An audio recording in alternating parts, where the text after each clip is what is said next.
Finally, my blue shirt arrived. For the longest time, I tried to use the white shirt to be the safe option for my video, but I realized that white shirt is a little bit boring and looks a little bit out of place in the image.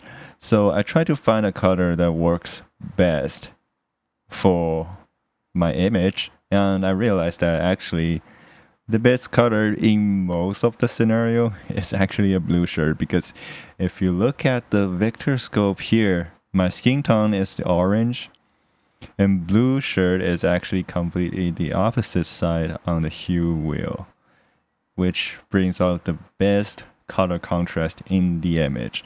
So it's a no-brainer for blue shirt, but we do need to do some color grading with it to make it look appropriate. So let me walk through the color grading process for this footage, and it's probably gonna be in my next video. So what I did is, the first step is bring the white balance. I used this reflector as a reference and tune the white balance a little bit. As you can see, the footage might be a little too bright, but it's actually okay. It's intentional.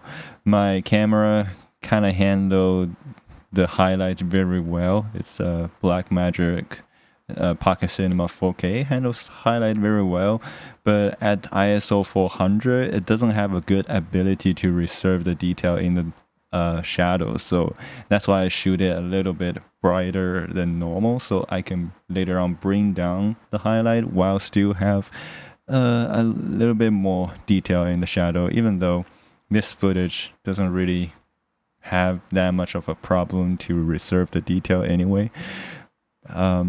But anyway, it's just like this camera have this ability, so why not?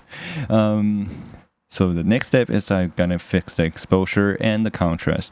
And you can see after this step is this footage actually looks pretty okay already.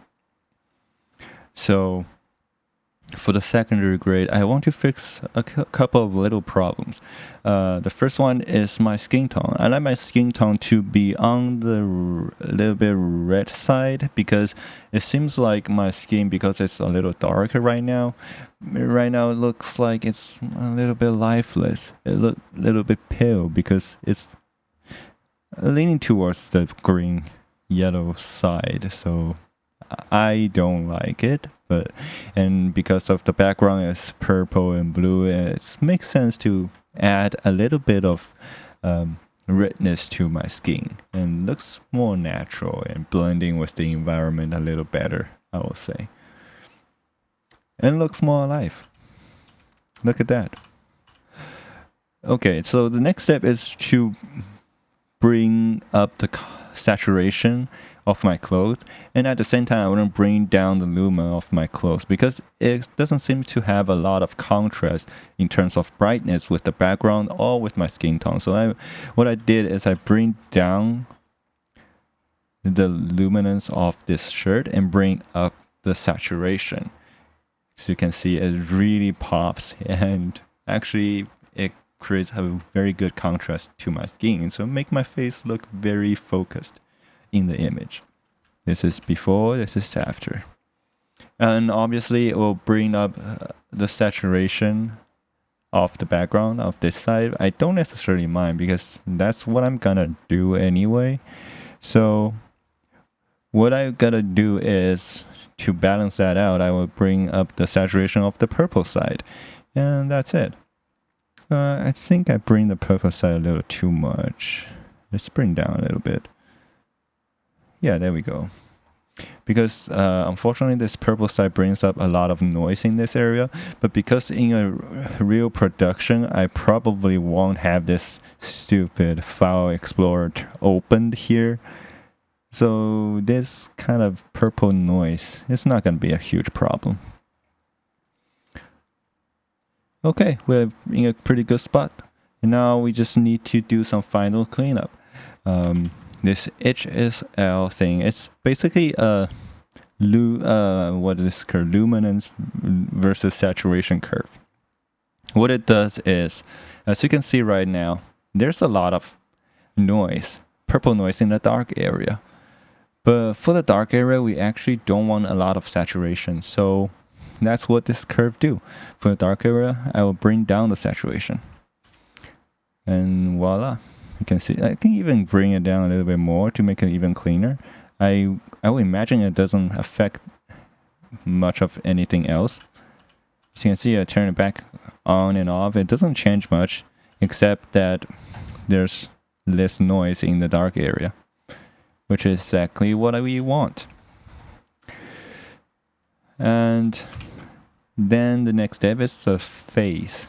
It's a very cheesy fix. So it's basically a qualifier selecting my face, my skin, and do a mid-tone detail reduction, and it just make my skin look smoother. It's a very quick trick to do that. You don't need any other tracking tools to fix the skin. It just makes it a little smoother, less detail, and it looks natural. It doesn't really change too much. I would say I'm being very gentle with it. And finally, add some vignette. Make the focus in the center. And that's it. That's the grading of this footage. If I do want to be very detailed and very hand dirty into this, I'm probably gonna make sure I fix the background a little bit better. I probably can use a power window to isolate this background and make the saturation so it doesn't affect much of the screen here, because this screen kind of brings up a lot of noise. But here it's not really a production footage, so I won't go too detailed in it, because in a real production I will still shoot an extra still image so I can remove these lights in the frame. Unfortunately, my lighting setup is very limited, so this is the only way for me to get a reasonable lighting. So I will have to do that extra step in the post, which is not too much of a work. And okay, this is just like a personal log thing. I just talk about things I do for my other channel, John Speaks. If you're interested, you can check it out. And for here, I'm not gonna edit this video. It's just me sharing the process of me working on some random stuff in terms of my video, or sometimes even coding, like my previous video. It's very random, but if you like it, like it. If you don't like it, it's just some videos for me to reference in the future. Hopefully I can see you in the next one. Bye.